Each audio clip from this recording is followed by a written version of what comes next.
The 23-24 NHL season is near.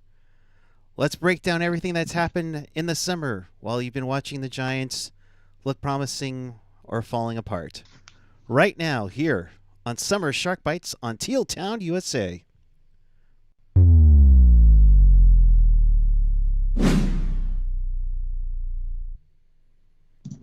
Good evening, everyone. September 7th, 2023.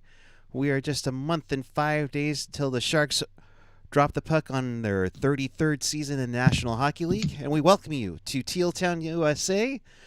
We're going to recap everything that's taken place in the off-season. So if you want to be part of the show, here's how you do it. Chat with us and fellow Sharks fans in Sharks territory and around the world on the YouTube page or the app. Follow us on the social, YouTube, X. Oh, God, I'll get used to that Nobody eventually. cares. Yeah. Instagram, Facebook, Threads, Reddit, Discord, TikTok, and find everything at tealtownusa.com. And, of course, if you want to support the pod, Venmo us at tealtownusa or hit us up in the Super Chat with a donation. Oh, that's pretty. Oh, thank you. And then there's this. Good evening, everyone. Alongside Ian Reed and AJ Strong, I am Erik Karlsson. Guys, happy off season. Just a little bit more to go. Ian, how's your summer been? Fantastic. Really good. I didn't do any of that stuff. I don't know what a giant is. I don't know what they do.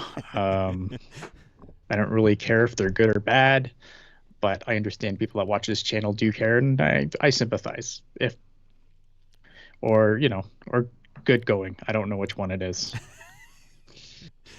AJ, I'm sure you could respond to that question a little bit better. I had a decent summer. Decent. Fine. All right. So Nobody cares. Yeah. Thank you, Gary Radnich. Well, I will say, I just want to say that it's still Twitter to me, damn it. Right? It's still getting used to on that part. So when we last left with you, AJ and I were at the top of Texas Arena enjoying the Prospects Showcase and everything. And then what happened? I mean, just nothing. Logan gets married, has a kid. Nico Sturm gets engaged. Wrong order, by the way. Well, yeah, it's true. That's okay. I did the exact same order, so I'm standing in solidarity. Both my kids were born before I was married. It's fine. It happens. Yeah. I mean, let's get right down to it, guys. Your thoughts on the PTO of Noah Gregor to Toronto? I mean, Is that's that what we're here for? Oh, that is why we're here. I thought we were here to find out how long it takes for Doug Wilson to talk Kyle Dubas into signing Riley Smith for 8 years. Oh, that's what I came here for. Oh, man. Yeah, I mean, we can definitely add that to the agenda then. Yeah, I mean, look at Noah Gregor, obviously, Sharks legend. I feel like Michael Molasses is going to throw something at me now for stealing his shtick. No, I just think it's funny. I always throw that in the notes because, it's good for Noah Gregor. I'm glad that he found a potential landing spot. I am not the biggest Noah Gregor guy. I think I was pretty clear about that as the season ended. Obviously, but you always want to you want to see guys land on their feet. I don't want to never play hockey again. I just don't want to play hockey on my team and score goals when it doesn't matter. That's all. Fair. Sharks last coming in with another note that Aaron Dell is doing a PTO with the Columbus Blue Jackets. They can certainly use some goalie depth. He'll be at Sharks Ice a bit longer, though he was there today. Yes. All the local guys are here. All the guys coming back. It's Captain's Ice, eh? Is that what's going on? Oh, yeah. Although that would also be time for Tomas Hertl to take on a TikTok with Taylor Swift in hand. Didn't another former Shark get a PTO with Columbus? Was that Milosh? Yes. Yeah, Nick Malash. Yep. There you go. Yep. So you got that going. But as for the Sharks, who's going to eat those minutes now that Erik Karlsson's gone? Who? I'm scared for that. Yes. In case you missed it, Erik Karlsson actually got traded. No more rumors. None of that happening.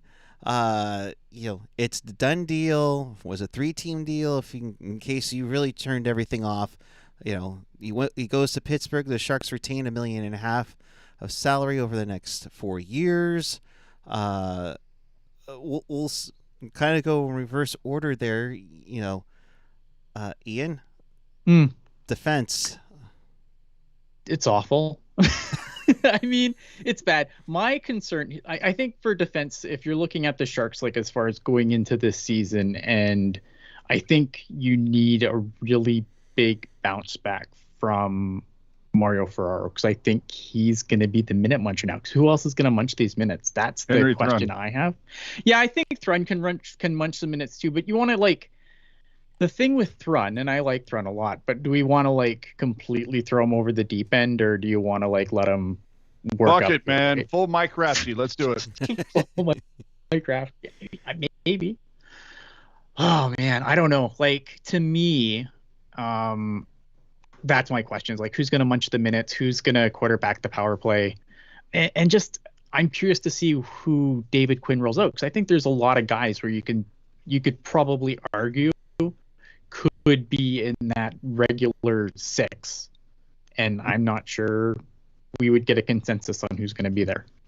I think they're going to be rolling back of the tape, looking about. Okay, remember what Stewart and Rathy, they're looking back to that era, way before they got to pull tape before Boyle was on this team and go, okay, how do we play defense again with offensemen?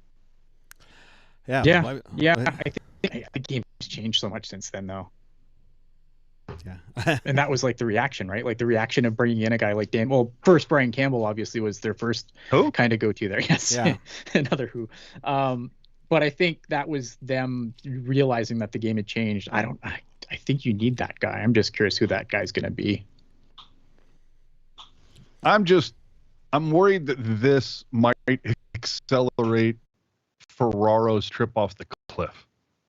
And the reason why I say that is because I felt like once Burns left, if you even go back and look at some of the interviews that Ferraro did, he was kind of like, I need to step up. I need to expand my offensive game. I need to be able to eat those minutes that he did. And it felt like he was trying to play above his skis. And it was kind of like, no, don't be Burns 3.0. Just be Ferraro 1.0. Maybe more Vlasic and less Burns in your game. But good Vlasic. Yeah, good Vlasic. Certainly, I mean, Ferraro certainly has the wheels for it. He's got the motor. Yeah. So if he can be that guy that pinches in the corner, and if he can be that guy that shuts down the top weapon of the other team, you go back to that playoff series that Hannon played, where he absolutely kept Peter Forsberg off the score sheet the entire playoffs. So it's like, be that guy. Mm-hmm. You gave up a good, what was it? It was 2.84 goals for this year, 3.84 against. So, for those of you bad at math, that's -82. Mm-hmm. Yeah. So you're going to have to be better defensively. You have to get more from your goaltender, but you're going to have to play better defensively. You're not this is not a team that has a lot of offensive weapons. This is going to be a team that is going to have to win 2-1 games, 1-0 games. And geez, you thought they went to OT a lot last year. We'll see what happens. Yeah. And you mentioned the offense. AJ. I mean, you have Michael Granlund, Mike Hoffman, which the irony that Mike Hoffman comes in an Erik Karlsson trade. I love the for Anthony Duclair instead of Stephen Lawrence. Wish him the best in Florida. Philip Zadina, that might be a steal. Giovanni Smith. Anything that's going to come off the radar? Is this who's that of hockey? Right. Yeah, I mean, we got Tank Commander Mike Hoffman, which we're going to need this year because this is, this is going to be another season, and I hate to do this, but this is going to be another season where it's like, hey, but where are we drafting next year, right? And I know, and it's going to make After Dark just completely atrocious to do because we're going to be like, it's like, oh God, it's October, but we're going to talk about the draft. No, we're not. But that is what people are going to want to talk about, I think, more than the games themselves. The thing that I don't love this forward group. I don't think it's terrible. I don't think it's the worst forward group we've ever iced as like the team has ever iced. We don't ice anything. We're just fans. Is the forward group this year an upgrade to last year? I think it can be. I don't. So you think they're gonna do like Moneyball and like get Myers production in the aggregate? No, see there's the problem, right? You look at the subtractions, and I think it's a forward group that'll hold its own. Are you going to replicate Timo Meyer's production with a guy? Probably not. By committee, sure. I think, a name that we didn't mention there, but obviously is a guy who I think still makes the team out of camp is William Eklund. And I think William Eklund should get every chance to hold on to that spot. And I think he could be a guy who can replace some of that production. I think Anthony Duclair can replace. Is Anthony Duclair alone going to replicate Timo Meyer's numbers? Probably not. But could him and a guy like Eklund make up for it between the two of them? Yeah, I think they could make a positive effort in that direction. So Eklund gets into camp. Does Bortolo get in? I keep seeing him on some depth charts being on the fourth line, maybe third line. I don't know where Bortolo fits. Yeah, the way he gets in is due to lack of depth. Yeah, I love Thomas Bortolo. I've been very positive on Thomas Bortolo, but I think that some people are rightly concerned with the way he ended the season last year. I don't think, he was pretty gassed by the end of the season, and I said this last year and I'll say it again.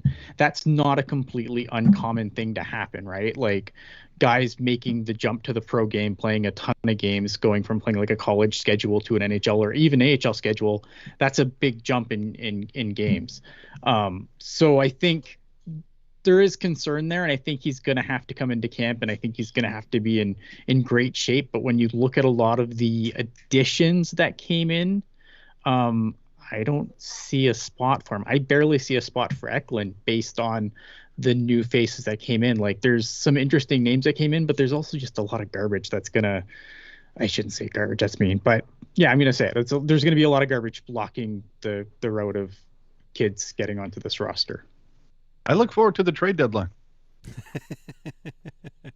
I mean, there's a lot of pieces out there that can be moved for picks. I think that's one of the things you and Jerk covered on the show with the Carlson trade, is that you have moves that can happen. And, I know everybody was talking about Carlson. Oh, wow, the Sharks got fleeced. Got a massive fleece. I'm like, no. I don't get that. I don't get this whole thing. Oh, the Sharks got fleeced. Did we all forget about Carlson's previous 3 seasons with San Jose? Like, if this same deal happens a year earlier, everybody's going, holy crap, Gregor completely makes the pens. Yeah. So I don't that revisionist history or recency bias, whatever you want to call it. Give me a break, man. Yeah, that's kind of my thoughts on the trade too. Like, I think the Sharks did fine. I don't think they did amazing. Like, I don't think this is like a big career win by any stretch of the imagination, but I don't think it's a disaster either. Dude, you freed up $10 million a year for the next 4 years. Yeah, you got an anchor away could have from gotten the team. a long that trade could have gone. In my opinion, it could have gone so much worse. Look at you were gonna Mikael Granlund was the guy we all circled as if the Pens was the trade target, which it ended up being. Like, we all knew Granlund was the guy coming back. They had to make the cap work. And what is Mike Hoffman going to bring you at this point? I don't know. But again, He's a guy you could flip at the trade deadline. Hey, goes to the playoffs anywhere he goes. Yeah, and then if you have, and then obviously the pick is the get. And I don't, it'll be interesting to see how the Penguins do. I'm not super high on the Penguins going into this season, but I think they'll be in the mix. Like, I don't think this is going to be I don't believe this will be Erik Karlsson comes to San Jose and the Sharks, plummet to the bottom of the stands. I don't foresee that for Pittsburgh. I think they'll be in the mix, although the Metro's a gauntlet, man. Yeah, but I mean, Pittsburgh finished like 2 points out of a playoff spot last season? Yeah. So there you go. I mean, you would think that this helps, but then again, just as you were saying, Ian, referencing back when Karlsson first came to San Jose, he could come in and sustain injury before Thanksgiving, and he's out for 3 months. Yeah, I mean, anything could happen, right? I think, like, looking at the Penguins, and I made a short video when I was in Charlottetown because I was on vacation. Like, when the trade went down, I'm like on the highway, and I'm like, well, that's fun. Of course. So like for the Penguins, like I said this and I'll say it again, like the Penguins are an interesting team because I could see, like, I don't think they're going to miss the playoffs and plummet to the bottom of the rankings, but I do have questions about the Penguins as they're constructed, as they age. Is this a team, like, is Erik Karlsson going from the same situation to the same situation, a team at the end of its window? Now, I mean, it's hard to bet against a team that has Sidney Crosby, who I think even at his current age is still a hell of a player. It's going to be interesting. It's the final kick of the can. They're trying to hold the window open. Yeah, no, it is. It is. I mean, so I definitely have questions there. And again, like I said, the Metro's a gauntlet. Like, there are just really, really good teams in the Metro, and it's going to be just an absolute bloodbath to see who gets into the playoffs out of that division, as it has been for the past few years. I think the Metro has been one of the more fascinating playoff races in the league. How funny is it going to be if Pittsburgh misses the playoffs again this season? Oh, just saying. Put a pin in that one, kids. That'll be very interesting watch. Heck, the East is going to be very interesting because it seems like in the trade deadline everybody went from West to East, and then what happened? The team from the West wins the whole thing. In the chat, going through here, Logan Teal mentioning problem is the Sharks only have one retention slot left. That's true. Logan also mentioning Nylander season. Good luck with that. The Penguins are older than. Wow. That's messed up, Logan. That's fine. Say it. Run it. I don't care. The Penguins are older than AJ. Fine. They ain't doing shit. Yeah. I mean, it'll be interesting how it goes. Tom and Jerry in the chat. Hi, puppy.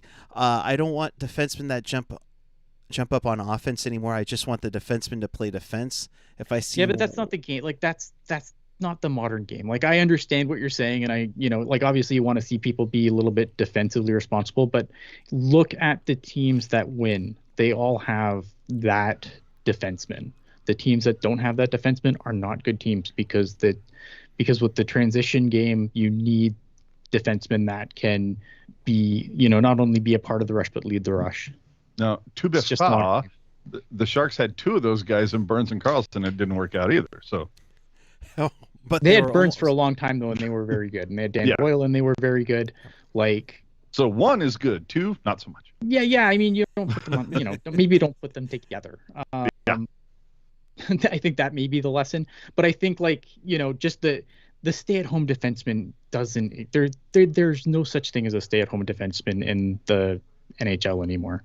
They don't exist. If you cannot turn that play around and either get it out of the zone with a good first pass or carry the puck yourself, you're not doing anything in the NHL. It's just the reality of it.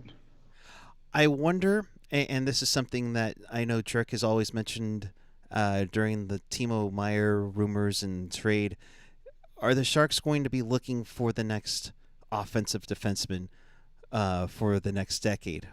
I can't see anybody that's ready to go in the system yet. Are you going to be looking around the league to try to replace that? that guy down the road, or is it time not to, or if it's time not to just stick to defense, and then when you get better, maybe look for that piece. I mean, sorry, go ahead, AJ. I was just going to say, if history is any indicator, they're going to have to go buy it because they're certainly not going to draft it. They got Ozolinch and then they traded him away a year later. Yeah, there are some interesting prospects in the system as far as like guys that could have some offensive defensemen. I don't think the Sharks have to go looking for any pieces right now. I think they're with the phase that they're in, unfortunately. Like, this isn't we're going to grab this guy and next year it's going to be amazing. Like, we're not.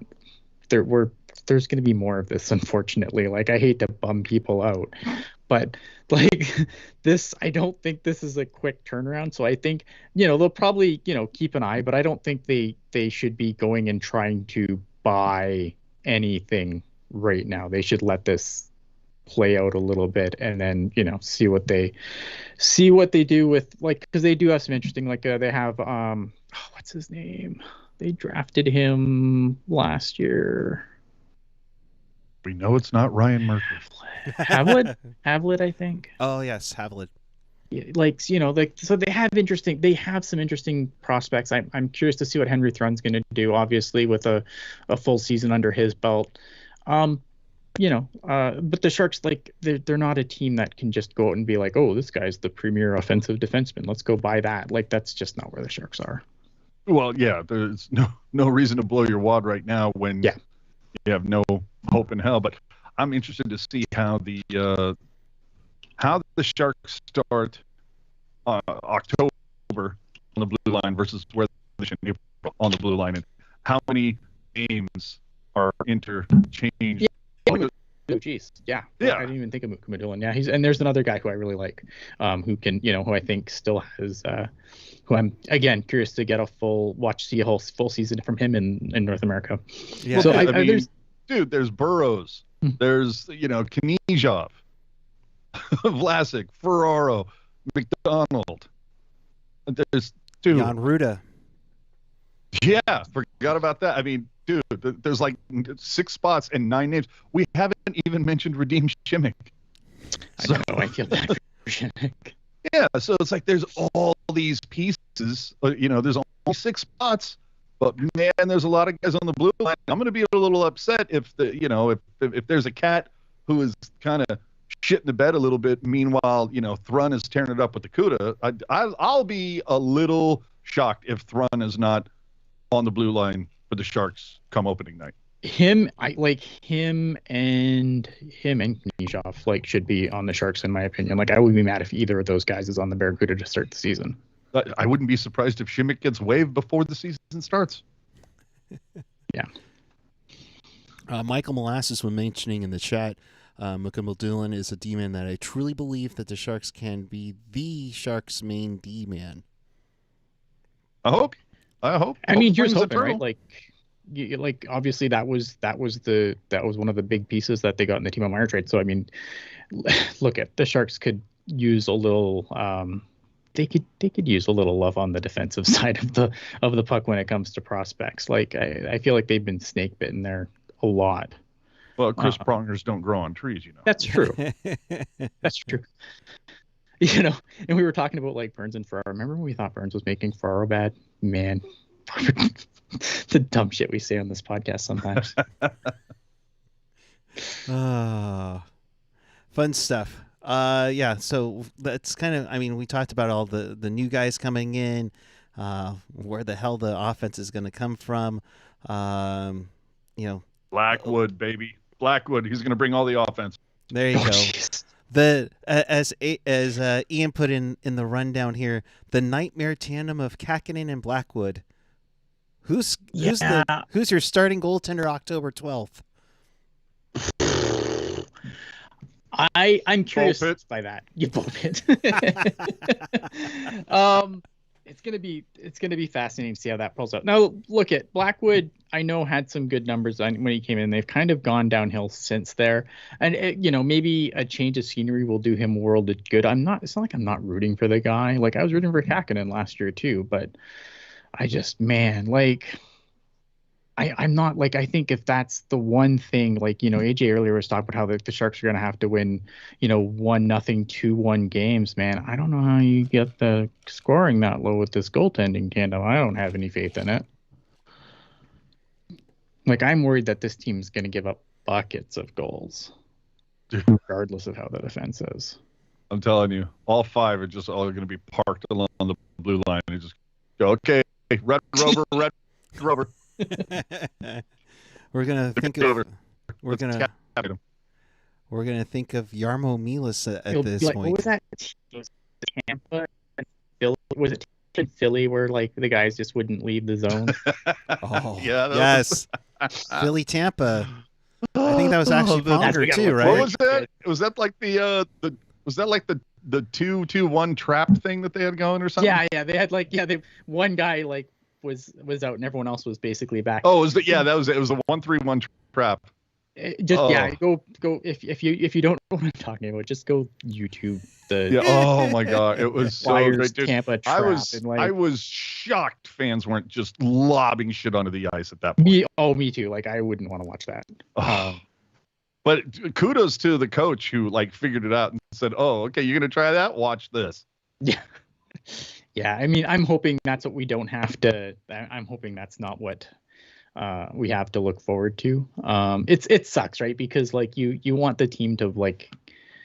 I know again, we're gonna get into After Dark and it's gonna be like, oh, but the draft pick, but man, I just like we have 82 games to get through before we even start, getting to the draft. Like I need some of those games to please God be entertaining.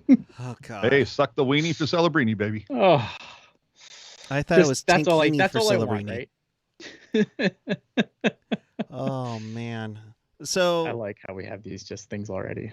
Oh yes. The dead fish era, yeah. That's exactly what it's Ryan Hoyton. Welcome to the dead fish era in San Jose. Yeah.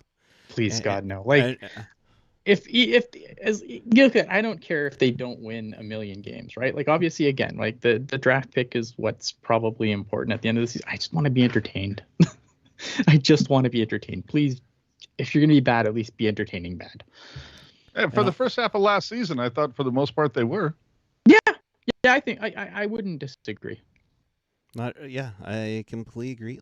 I think they were giving the good effort that just wasn't coming out. And especially in overtime, it just fell apart. Yeah, and James Reimer wasn't the goalie he was the year prior, and that didn't help anything either. Well, and how many like 1-goal games did they lose? Oh, we had the stat, but it was too many. Oh, but you're right. Like, I mean, like they were in a lot of those games, and I think that's again, I just want to be entertained. Yeah, and then only 8 home wins. I mean, I just watch on TV, so it doesn't matter.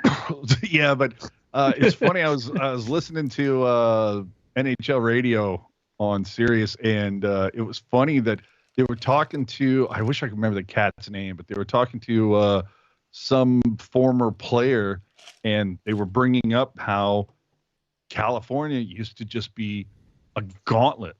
Like if you left California with 1 point, you took it as a win. Yeah. Mm-hmm. And today it's free money. But he said something along the lines of the hardest 10 minutes to play in hockey were the first 10 minutes at a game playing the Sharks in San Jose. I think that was Ryan Kessler. Nope, no, it wasn't Kessler. I think it was on some sort of special that NBC ran. It wasn't Kessler.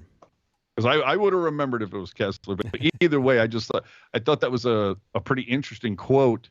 Where, of course, now, the first 10 minutes, you're like, are the ticket kiosks broken? Where the hell is everybody? But you got to put a compelling product on the ice to put butts in seats, and been tough sledding the last couple of years. And then, of course, you lose 2 of your most marketable characters this past season with Meyer and Carlson. So I guess it's I don't know. Eklund better just burn the place down. Yeah, Ryan kind of mentioning that without Eriksson and Meyer, they're going to be a lot less entertaining. Drafting and development of young studs is crucial. Who's Eriksson? Carlson. Okay, that says Erickson. We know what you meant, though. Yes, no, Louis Erickson's not been acquired. No. Drafting and development of young studs is crucial to move the team forward and get fans back in the building. I had a spirited conversation with another fan about them not being entertaining. And yes, this is DW's fault, and the Couture are going to be more entertaining this year. What says you guys? I mean, the Couture, I think, had, I'd say, semi-lofty goals last year with all the kids and all the talent that was down there, and that quickly fell apart. I question that McCarthy was the right person to put behind the bench. Yeah. I'm curious on the Barracuda front. I am curious. Like, I think that John McCarthy this year, like, I'm fine. I will give him some rope and we'll see what he learned last year, right? Because I think, again, look, this is where you cut your teeth as a coach, right? Leagues like the AHL, junior hockey, whatever. So I don't have a problem with him getting that job. Was it the right choice? No, I really wish that they would have brought in more of a proven commodity for the AHL team, especially given how important at least the players, like maybe not the Barracuda itself, the players on the Barracuda are to the Sharks at this point. I think I would have wanted a far more proven commodity, but I'm willing to give John McCarthy a chance to see how this year changes and how things change this year. But I don't know how much rope I'm willing to give him, and I don't think this Barracuda team is going to be very good. Unfortunately, I don't think that.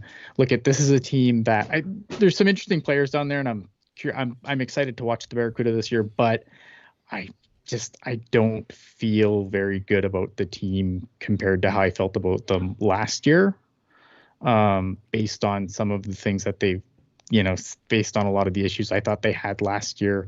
The goaltending obviously is a complete clean slate from last year, aside from Maki Niemi. So it'll be interesting to see how that pans out. Again, 7 teams make the playoffs out of the Pacific Division, and the Barracuda didn't make it. So I'm down to see how they're able to flip the script. Our culture, the whole Martin Kaut thing came out. Yeah. And look at on the Martin Kaut thing, and I feel like we've kind of covered this, but for anyone who wants a refresher, this is a team that was super undisciplined. Like, if you wanted to say what was the biggest issue, in my opinion, with the Barracuda last year, it was their lack of discipline. It was their inability to stay out of the penalty box, and it just felt like guys who were, significant parts of that problem seem to get rewarded for it. Now, Jeffrey Viel scored a bunch of goals, so I don't want to say like Jeff Viel's a bad AHL player, because I think he's a good AHL player. He scored a bunch of goals, but I felt like, there was games where, he would pat you on the back and then stab you. Right? Like, just like within seconds of each other. It's like, oh yeah, Jeff Viel scores. Oh, and he's off to the box to kill any momentum they might have gotten. You bring up a solid point, though. Who's the knuckle dragger for the Sharks now that Viel and Gadjevic are gone? Oh, that's a good question. Giovanni Smith? Yeah, I was going to say Fair point. Giovanni Smith would be one guy. That might be your guy. I'm curious, man. Like, again, like I'm excited for the Barracuda. We're gonna definitely do Barracuda coverage again this year. I'm not sure what it looks like yet, but we're definitely gonna do it. But yeah, as much as I'm looking forward for the Cuda season to get started, I don't have as high hopes for that team as I do, as I did last year. And I'm hoping to be proven wrong, and I'm hoping it'll be good, and maybe there'll be, some of the new additions will really help that team. But yeah, I'm concerned. I have concerns. All right, then. Yep. Denver Doyle coming in. Sharks fans nowadays never experience a full rebuild. That is very true. We just experienced very painful times. This is, I don't know, yeah, dude. 97, 98 were pretty fucking painful. That was bad. But I mean, like, that was the whole era, right? Like that whole expansion era of just expansion teams, just Well, having just shit go. You know what that comment tells me is Denver Doyle has no idea who the hell Sims is. Al Sims or George Kingston. Like this is so. Yeah. And those were expansions, so you're basically that. That's the rebuild without actually being good before that.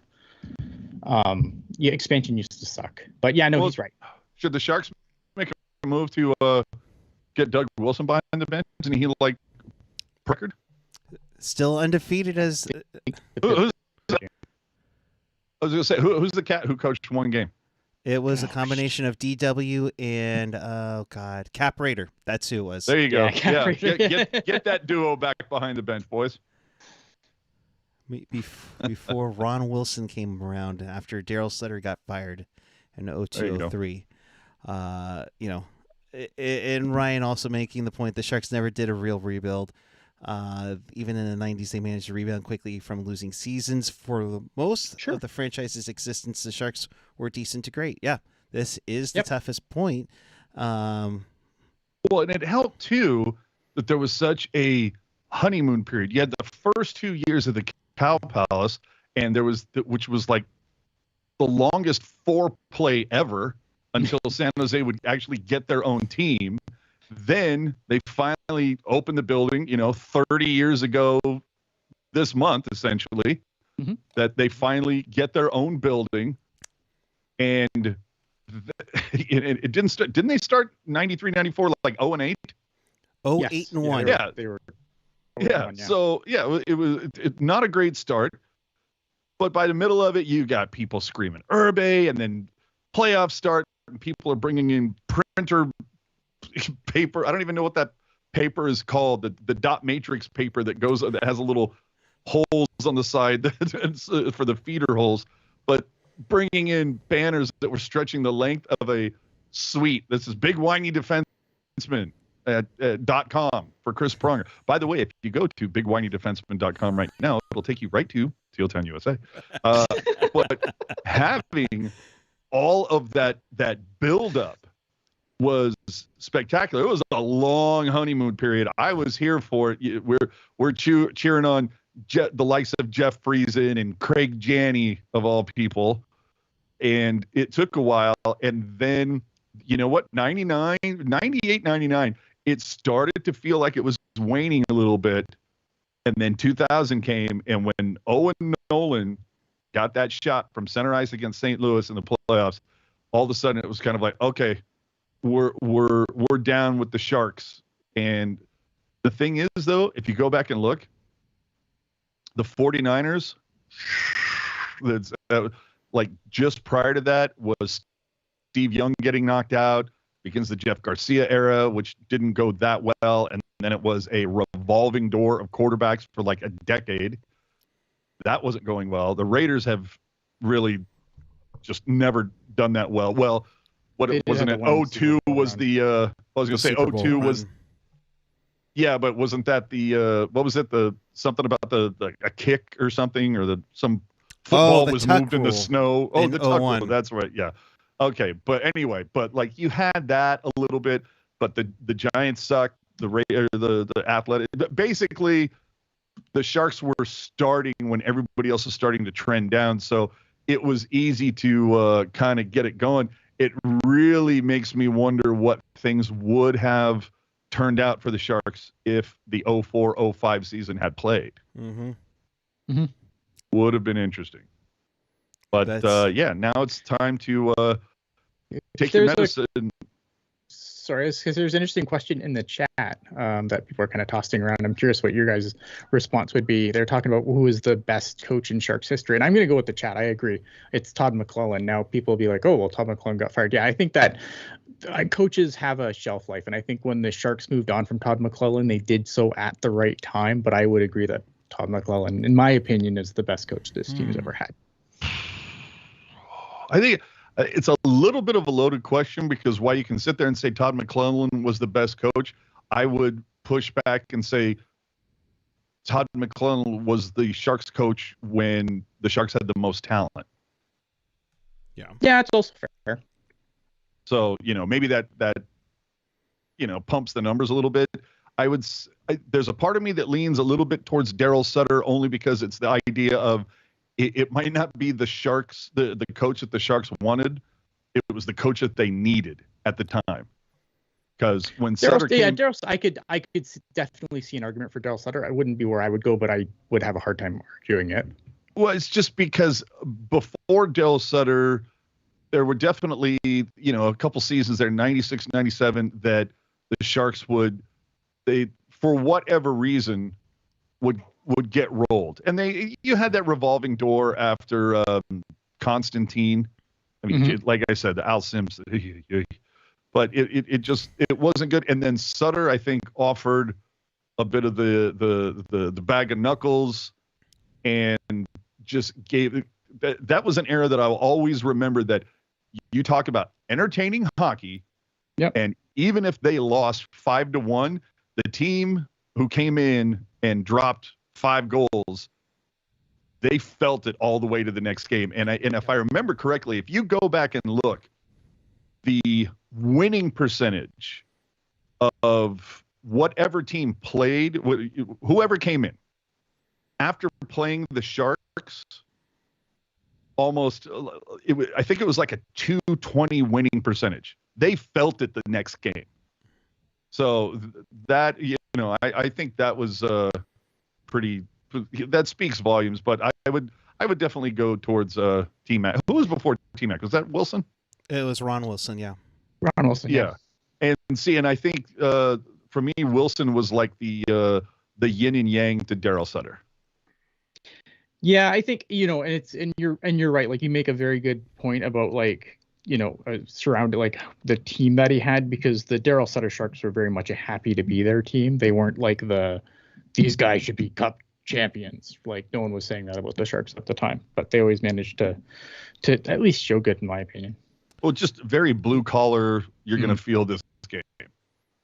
And then I feel like Ron Wilson. Remember, though, there was a lot of people bitching about Daryl Sutter because you never saw Koryuk. Like, anybody who was a finesse player or had any finesse to their game was stapled to the bench, and then Ron Wilson turned loose Solani, Koryuk, and Marlowe, and you had and now talk about entertaining. So again, I think it was a bit of a yin and yang, but I don't know. I don't know, Eric. You think there was too much poly was covered? Oh man, Not polish.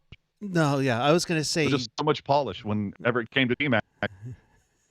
Yeah, and then you had Ron Wilson who wanted to bake a cake, and if you don't have all the ingredients, baby. The funny thing. The funny thing is that Daryl Sutter was the first Sharks coach to have previous head coaching experience. Everybody was either in the minors with the coach or was an assistant, and it wasn't until Daryl. I mean, you definitely got that going there. You got to give some love to PDB, who got that team over the hump. But what did you do after that? But I think getting 2 wins. I mean, getting 2 wins of the big shiny thing, you got to give him some credit. Like I was saying. But he had a lot of talent on that. Yeah, but again, squad. I go back to what I was saying earlier. I think PDB was blessed by the lineup he was given. Right. And the same with T-Mac too. But I think he did a lot more and consistently a lot more. Yeah. No, I'd go T-Mac. So yeah, I really want to answer this question 5 years from now and have it be a definitive David Quinn, but we'll see. Right. We'll see. Taco Cruiser, thanks for that. That was a nice little chat on that one. We'll make sure to clip that, guys. But looking at this, anything else that look for that YouTube short? Yes.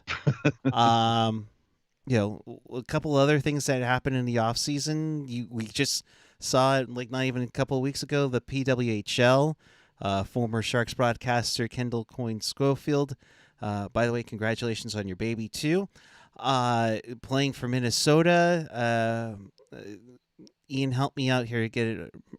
Marie-Philippe Poulin. I hope I'm saying it right. Yeah. She's going to, what was it, Montreal? Montreal, yeah. Yeah. I'm really curious as how this league is going to get going here. I think it's good. I hope that, I think my hope here is that, I hope the league does well. I hope that everyone gets paid what they should get paid and that it's able to be successful. I'm hoping that now that it's one league instead of two competing leagues that, kind of cannibalizing each other. I just hope it works out, man, because I think there's been some strife in the women's game that's kind of hurt it. Just again, trying to have two leagues or whatever. I'm hoping that this new venture works out and, women's hockey can do well outside of, the international tournaments. I mean, I'm rooting for it. I'm not trying to denigrate any of it. I just look at historically women's sports for the most part, just for whatever reason, it's just very hard to sell tickets to those games. And, and I don't know why, because a lot of them are quite entertaining, but they just, that I look at my family has been, I should say my in-laws, they've had season tickets for the Stanford Cardinal women's basketball team for the last 35 years. And man, you talk about fair weather, and it's disappointing. It's like, why aren't you out there supporting? Yeah, and the worst. Vanderveer, amazing. Well, I was going to say, Tara Vanderveer has been around for 4 decades. She's got 3 national titles under her belt. They've put together. I mean, you look. Nneka Gwumike is a star in the WNBA right now, and you barely hear her name, but she was huge for Stanford, and it sucks to sit there and see the Stanford women go 18-1, and the barn is a third sold, and the guys' game is 85% sold, and they're 2-14.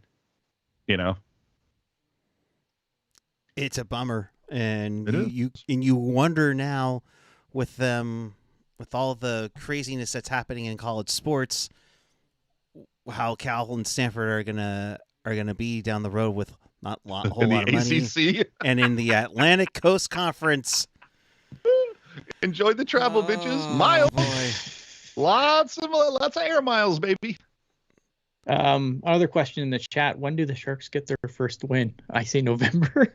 As do I. No, I already have it written down. They're going to put the O in October. Oh, painful. And I think we did that with the schedule show. AJ. Yeah, I think I got Philadelphia. I just looked November at the schedule 7th. and I'm like, November 7th, I think I have on mine. Although I think they have a shot against Vancouver. That's what I was thinking too. Oh yeah, Vancouver on the 2nd. I think they have a shot against Vancouver On November 2nd. If I'm a betting man, I'm saying November 7th. Washington. Although it's an afternoon game, so forget that. They're going to lose. Right? So, get another empty net goal and then 2 lose in o'clock overtime. No, I'm looking at Vancouver. I mean, maybe they sneak up on a sleeping Nashville team, but yeah, Vancouver or Philly is who I've got penciled in. To me, that's where the smart money goes. Did somebody say Vancouver? Disappointing, but again, I put the O in October, baby. And they say you can't, you don't win the cup in November, but they could easily lose it by then. They could be eliminated in October. Yeah, I mean you could get behind the 8 ball real fast. And again, this goes back to what defensive scheme is Quinn going to deploy with a guy who posted 25 goals and 101 points last season. How are you going to make up for that? You're going to have to lock shit down, and you're going to have to pray to God that you don't have to call up McEniemy because Blackwood and Kakinen are shit in the bed. Yeah. Yeah, it could be ugly really, really early. And the funny thing is that going into the season, I have hope. Yeah. I feel like, okay, maybe Zadina can do this. Maybe some of these the young cats can stake a claim for themselves. Maybe the Lindblom will prove that flyer wasn't, the wrong play. Maybe we can. I want to see Fabian. I want to see the Fabian Zetterlund that Devils fans told me about. That's what I want to see. Hey, maybe Cunnin can bounce back after injury. Like one of the guys that I actually liked, a couple of the guys that I liked last year that are no longer Sharks, I was kind of pissed that they let go. Lawrence. Yeah. I liked what for what return on investment for what he brought 99 up. Liked him. The guy that I really liked was Acemont. Loved. Yeah, but they were never going to be able to keep him. Yeah, but it's just like, oh man. So again, I just look at like this season. Okay, let's get the feet wet. Dip the toes in the deep end for Eklund. Hopefully Bordeleau. Maybe there's another guy who jumps into the fray, whether it's Thrun or Mukamadulin, or hell, if like Tristan decides to Robbins, if one of those guys, hell, Gushkin, somebody. Yeah. Oh, yeah. If some of those guys decide to like say, hey, you know what, vet, I got this, have a seat, I would love that. And, declare Zadina, like you're hopeful that some of these guys bounce back. LeBanc, it's a contract year, bro. Step it up. Like you're hopeful, and then of course, Blackwood. I mean, this whole team screams reclamation project. Completely, including the organization. I want to hit a question in the chat here quick. Shane Jones, any advice for a new NHL/SJ Sharks fan? Well, get ready for it to cry. No, here's my advice. My advice is that you want to make sure you hit the subscribe button, ring the bell. Yes. Commiserate with us following every game. Look, we do this all the time. The other thing is, don't be afraid to ask questions, especially in this chat. Like, I think if you ask a question in this chat, most of the people here are really cool, and they will actually give you an answer that isn't, how the fuck don't you know this, or whatever, right? Like, I feel like Lacey will do that. Lacey might, but I feel like wow, we've built as will Jerk. Pretty... Can I finish here? I feel like we've done a good job of building a really nice community here of like-minded fans that are very, we're very cool. Like if you ever have questions, throw them in the chat. We always try to answer them. We always try to answer them as nicely as possible. I think maybe I'm in a bad mood some night and don't ever take anything I say on this podcast personally. But that's my advice. Yeah, hit the subscribe button, ring the bell, and don't be afraid to ask questions. We'll be happy to answer them. And on the rare times that Ian does burn down the chat, it's a sight to behold. Yes, people get excited every once in a while I can get a little bit ordinary, and I don't mean to. I always generally feel bad afterwards. But yeah, like don't ever take anything I say in this podcast to heart. And Shane, if you're going to if you're going to games, I mean, look for us in at the tank or just enjoy the experience. But what Ian specifically said, be out here all the time. I know you're just asked if you have a regular streaming schedule. We go live after every Sharks game. Home and not away. Not always the same faces, because that would be hell. But Yes. we definitely have a rotating cast of characters. Then we do this after every Sharks game. AJ and Hockey Jerk do a show called The Pucknologist that is every Sunday at 7 Eastern or 7 Pacific, 10 Eastern. We also, and then we also do some other stuff during the season. If there's something breaking news happens, me and Puckeye will generally do a show about it, even if it's the most dumbest shit. We did a one time we got super hell in the YouTube comments for doing a 45-minute show about the Sharks claiming Alex Stalock on waivers, a infamous thing that we did, and we did like a 45-minute show about it, and people were like, "Why did you do this?" And we're like, "Because we're dumb." Well, because when the news breaks, Ian fixes it. Right. That's right. Yeah. And then and we'll also every once in a while we're gonna have Nick Nolenberger on to talk about the. For those who don't know who Nick Nolenberger is, he is the voice of the San Jose Barracuda, and usually a few times through the year, me and Kevin will sit down with him and kind of just get caught up on what's going on with the Barracuda for those that aren't watching. So we do a ton of different things. So if you, like I said, hit subscribe, and anytime we do something, you will see us. And Denver Doyle mentioning Shane, go to a Columbus game when the Sharks are there. That's probably your closest thing. Or St. Louis, that might be a little bit of a stretch. Or Chicago, for that matter. I'm actually thinking about doing the Chicago one in March. So, check it out. Did anybody mention to Shane Discord? Yeah. Also, Discord. Hit if you want to join the Discord server at hockey_jerk on Twitter. Hit him up, and he is the deacon of the Discord. That's the correct term, right? Yeah, he's the one that controls the velvet rope. Yes. Okay, there you go. Chloe Rose Faulkner asking, what do you think the line pairings will be at the start of the season? It's still early to say. I mean, but you would have to think. Yeah, can we call out some of the people that were like some of these podcasts and blogs and article Athletic and all these people trying to put together line pairings in July? I mean, look at it. I know you need to make content, but for Christ's sake.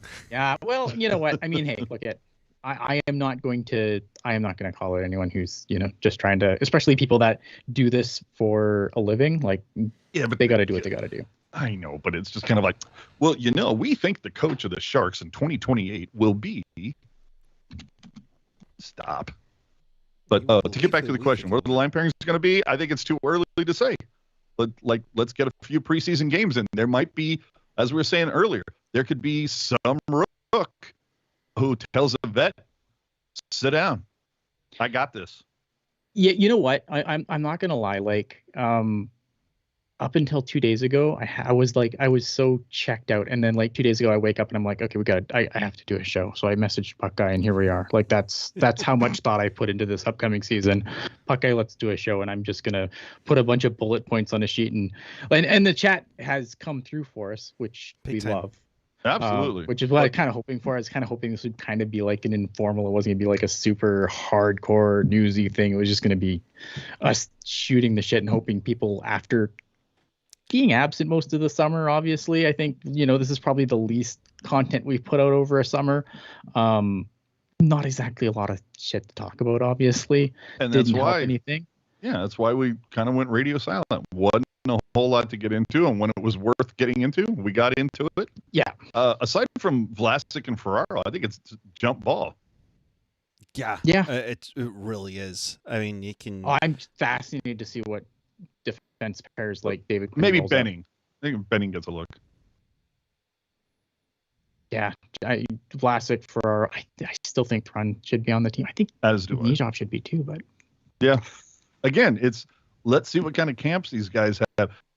I don't know if you guys have been checking in on Hurdle on the social. Dude looks like he's coming in like he thinks he's the fucking Hulk. Like he's gonna be painted green when Jude shows up. I hope so, man. Like, Dude, he looks ready to wreck people.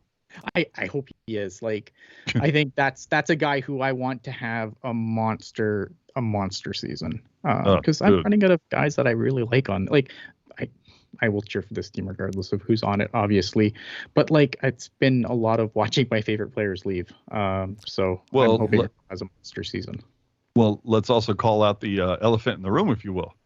Because last I looked, with the departure of Erik Karlsson, is Hurdle not the highest paid Shark now? I believe you are correct, sir. Yeah, he would. Isn't be. Makes sense. Couture's getting 8. Isn't he getting like 8.1? Something of that nature. In that ballpark, and Vlasic's getting 7. Hurdle now. So we're gonna run Hurdle now for making too much money. Live up to that contract, buddy. I don't have the stomach for this. I love Hurdle. As do I, dude. I own more Hurdle jerseys than any other jersey. Although Pavelski may be a close second. Denver Doyle, Vlasic on the third pair. Yeah, good luck with that. I honestly hope that's like everybody else on the blue line takes such a step forward that Quinn has to look at Vlas and go, hey, you know what, dude? These guys are going to much more minutes because they're just playing at a better level than you, Chief. I think, it's funny because before the season ended, right? Like, if has anyone had a worse summer as far as like than Marc-Edouard Vlasic? Because he was like super angling to play with Carlson next year, and now, like, has anyone had a worse summer than Marc-Edouard Vlasic? I don't know. I had a great. If I remember summer. correctly, his previous summer wasn't that great on a personal level. So yeah. We won't go. Oof. Yeah. Hurdle makes 8.137 million. There you go. Highest paid Shark. and a lot of that coming in here. We got he wants to hurt people. Yeah, he'll be green. Well, he was a Teenage Mutant Ninja Hurdle when he got here. Hey, that's what I'm saying. That's all I'm saying. We're getting to 10 years of that infamous 4-goal game of that. And by the way, I know to go back way back when, September 7th, 1993, so 30 years ago tonight, the first time San Jose Arena opened its doors. I think it was the Ringling Brothers and Barnum and Bailey Circus to open up the Shark Tank at literally probably this time 30 years ago. So, wow. Hang on, AJ. Mitya Reznikov with a 1999 super chat. Thank you very, very much. Our first all of the super Sharks chat fans of the year. wishing it was still 1999. Yeah, ain't that sure? Mitya, I hope I'm saying that right. Thank you very much, and hi back to you. We should mention, since this is the first super chat of the year, they go help support the show to keep the upkeep of the SoundCloud and the website, so that way I'm not paying $187 for our server to go down. That's right. That's all I'm saying. This might be my avatar for the entire season. I'm just saying. Yeah, for sure. But we talked about Hurdle and the 10-year anniversary of the Rooster trick against the Rangers. Can't believe those 10 years. Like, dude, getting old sucks. I know, but just wanted to put it out there for those of you new to the podcast. We're gonna be. I think I got like a box of 40 of these things. So these are gonna be given out randomly throughout the season. Pucknologists, random after darks, random live shows, occasional CUDA. What did you call it? CUDA corner? What was it? Oh, CUDA cap. Glasses. Well, that, but you had a sarcastic, witty name for it, CUDA something. CUDA cuddle. Either way, that's it. Yeah, the CUDA cuddle. So anyway, yeah, we got some of these. I think we got like 30 Sharks lunch boxes hanging around. We have the. I think I have like 50 Uprising jerseys that were never given away. Was supposed to, but never given away. And we might even do a pack. I think I think I tried it one time that you could wrap a Hurdle bobblehead inside an Uprising jersey and put it into a Sharks lunchbox. So the hat trick of gifts we'll definitely be doing. Maybe we'll probably do that a few of those between once the silly season starts, maybe that first game after Turkey Day going into Christmas. So there we go. Yeah, Nice. So keep an eye out for that. And we always come up with interesting ways to give those things out. We always try to find. We're not going to be when those contests happen. It's not something you can look up on Wikipedia or Google. We're going to make you predict the future in order to win, which is always fun. Oh yeah, those are always fun. With you and Jurek on there, and it's going to be an interesting year. I mean, we talk about the Sharks are going to suck. Tankini for Celebrini. Will the Barracuda be better? Johnny Mac on the line. How's the culture? Hey, All-Star Weekend is going to be in San Jose, so that'll be for the HL. That's true. Yep. Yeah. So we're hearing rumors that there might be a 1-year third jersey. We'll be on the lookout for that. What the hell's that about? Well, get it in before Fanatics takes over, because Fanatics is not allowing third jerseys after this season. Yeah, but the thing is but well, hold on. Now wait a minute. Well, okay. First off, let's pay props to Denver, and then we'll get into your jersey thing. Oh yes, Denver Doyle with the super chat 199. The fuck Hurdle is captain in 2026. Maybe, I don't know, man. Is Hurdle a Shark in 2026? Man, if when's his no trade free up after the 4th year, right? Yeah, I don't know. I'm curious, right? Because I think 3-team no trade in 25-26 to 27-28, and then becomes a 15-team trade list in 2028. There you go. So I don't think Logan Couture is going to go anywhere. Right. Yeah, that And I too. don't think like, look at Logan Couture, not like wouldn't have been my pick for captain, but I think he gets a lot of shit that he doesn't deserve for the captaincy. I think a lot of shit has been thrown on his shoulders that he was just the guy holding the bag when everything went to hell. Yeah, no, he was the guy without the chair when the music stopped. Yeah, like I don't really have an issue with Logan Couture being captain. I don't think that this is his fault by any stretch of the imagination. This is things that he just, again, they gave him the C and everything went to hell, and he was the guy that was holding the bag. Unfortunately, I don't think that he's done anything. I don't think stripping Logan Couture of the captaincy would change anything.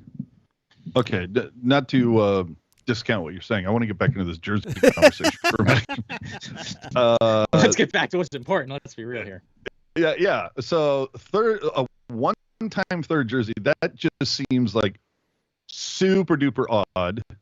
And the thing is this is Adidas' last kick around the sun before Fanatics takes over, but it's already been announced that for the first couple of years, Fanatics is going to be using like Adidas's warehouse and Adidas this. Like the back end, aside from an F going on the back of the jersey instead of the 3 lines, there's supposed to be like almost no change. So if things were already put into the works, I don't understand why it would just be 1 year unless it's 1 year with an Adidas on the back, but then the next couple of years it has an F. If they're going to do a third jersey this year. From what I've heard, it's a Fanatics thing that they're telling everybody, we're not doing third jerseys for the first 2 years of the deal, and so the Sharks are sneaking this one in. Are they going to do a complete redesign again? Please tell me no. Redesign? Well, hold on. Didn't they already make a subtle change from the Evolve jersey from last season to this year? I haven't heard any confirmation. That might have just been a graphical adjustment when they did those, which I would love because I think the two-tone would stick out the name a little bit more. But aren't there teams though that have? Wasn't it Minnesota? Minnesota's like using their reverse retro 2.0 or whatever as their permanent third. So you're telling me it's only for this year? For what I've been told, it could be just for this year. Might want to turn off your text pop-ups. Yeah, you saw that? Yeah, that was great. Nobody else saw that, so yeah. But icing on the power play, that's not very good from what you just saw. So what is it going to be? I mean, if this is going to happen, I'm dying to see. Is it going to be yet another black alternate? What do you think? It's the Sharks. I'm fine if it's a black alternate. If it's a black version of the Heritage jersey, then I'm all in. But if it's yet another new black, then I'm like, no, I'm done. I mean, the franchise is 32 years old and they've had like 17 fucking jerseys. Like, how do you build any type of heritage or history if you change the jersey on average every 4 years? AJ, break out your hands right now. Next wave teal, next wave white. We'll go black armor, and then you have. What are you counting? I'm counting the amount of jerseys they've had since in the last 10 years. You have those three: Stadium Series, Heritage jersey. Two Heritage jerseys, 2 reverse retros. Stealth. Yeah, give it a rest. And an Adidas Heritage jersey. Well, I said 2 Heritage. That's what I okay. meant. Well, then you get Evolve Teal, Evolve White. Yeah, dude, we're putting Ian to sleep. We need to move on. I'm just dying to 11 see if jerseys. they do a third jersey. But if they do a single season third jersey, they are certainly waiting until the last fucking minute to like put it out. And based on the fact that like how many jerseys have they posted or changed up in the last couple of seasons that have all leaked early? Like, if it hasn't leaked by now, I question if it's going to happen, but we'll see. From what I've heard, it won't happen right away. Sorry, you can say that again? I said, yeah, my eyes just kind of glazed over there for a second. We're good. I'm here. Fine. All right. But yeah, it may not happen right away. Maybe it might happen on the Black Friday game. Oh Christ! All right, let's So- move on. Opinions on stealth jerseys. It grew on me. It wasn't my favorite when it first came out, but it grew on me. I love the circuit board and the stripes with that. That was the best part of it. Well, I like the idea. I just wish the league would allow them to go with the full motherboard numeral effect on the back of it. That would have looked really, really nice. Well, I would have liked if they would have been able to go with their original idea, where they would have actually had teal numbers. Agreed. Yeah. Make it different.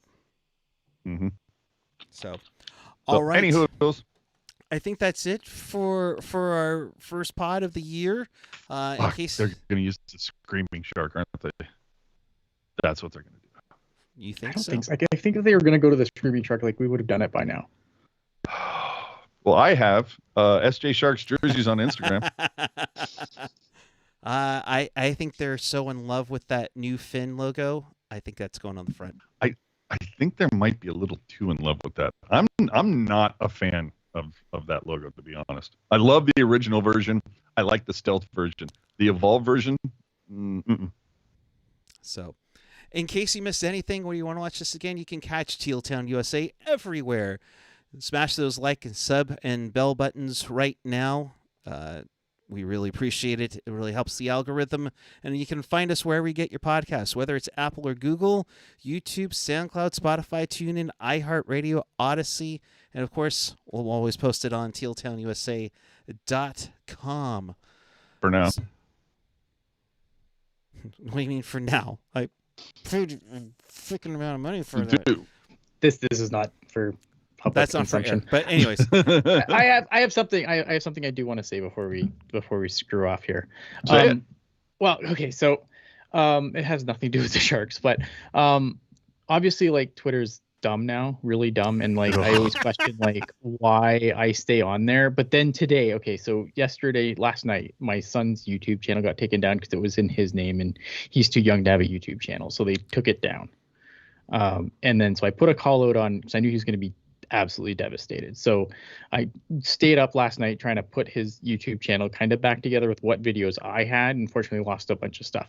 And I said, hey guys, on the Twitter machine, I said, hey guys, if anyone could sub to my son's channel, like he would be ecstatic because he's going to be so bummed out. And he has way more subscribers now than he did when his channel got taken down. And that is thanks to all of you. So from the bottom of my heart, thank you so much for not only like restoring my faith in humanity and Twitter a little bit, but for just being awesome, because it wasn't something that anyone had to do. But the fact that you guys stepped up for me was fantastic. And he was super excited when he got home from school. You know, obviously he's bummed out. He lost some stuff, but overall he was super happy. So thank you so much. Thanks to everyone except Elon. Yeah, fuck you, Elon Musk. I'm just going to wait for the live stream for him, all right? And then have him do the show with you one night, you know. I can't wait till he buys YouTube and so he can shut us down. Oh, Fuck that guy. Fuck that. Don't even joke about that. and there it is. There's your first F that guy from Ian this season. Oh, boy. All right, so that's Ian Blogs Hockey on the X machine, apparently. Oh, Twitter. God. AJ, your final thoughts before we get out of here. I don't know when it's going to happen, but at some point we'll be doing, Jerk and I will be back in here. Probably be the Sunday before the season starts, which is when you should do a preview show. God damn it. Then you'll actually know what the hell's going on. Yeah, so the 8th will be, I don't know if we'll get in before then, but chances are I may be talking to a person or two behind the scenes from the Sharks, and that'll be posted when it occurs. And hopefully next Monday maybe might have a little something special to share. But with that, looking forward to doing another season of the Pucknologists. And as we tend to do, the show evolves. So expect a couple interesting changes coming up to the Pucknologists this season. Nice. And of course, we'll be here after every single painful Sharks game on Teal Town After Dark. Of course, when news breaks, we'll also break it down live, just like Alex Stalock being acquired by the team a couple of years ago. Come on, that was fun. And That was hell, a good show. I don't know why people were angry at us. and Like, if Steve they're like, Dangle you could did do a 45 minutes for this. Did you listen to it? Then what the hell's your problem? if Is he Steve- with the Ducks now? Yeah. Yes. Wow.